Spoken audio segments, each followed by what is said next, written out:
Typical symptoms of silent reflux are a chronic dry cough, chronic clearing of the throat, postnasal drip, perhaps hoarseness, a lump in the throat, shortness of breath, trouble swallowing.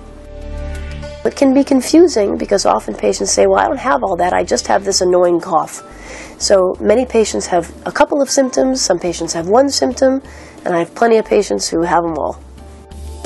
What often brings a patient to the doctor is when their symptoms get worse, when they start having voice loss or trouble swallowing or a lump in the throat. That often makes them a little scared and sends them to the doctor to get treated. I would recommend a REZA band for any patient that has silent reflux symptoms at night. If you're waking up in the middle of the night short of breath, if you have a chronic cough that keeps you or your spouse awake at night, these are really, really good candidates to try the REZA band. The REZA band works by putting a little bit of pressure on the throat. The location of the throat is where the upper sphincter, the passageway between the back of the throat and the esophagus, allows acid to come through. And if we can reduce how much acid comes up into the back of the throat, then we can reduce the symptoms that the acid causes.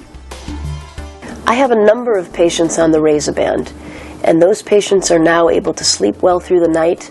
They're often not taking medication before bed, which in many cases wasn't even working. They're sleeping well, they're not waking up with a chronic cough, they don't wake up short of breath, and it's significantly been beneficial to them.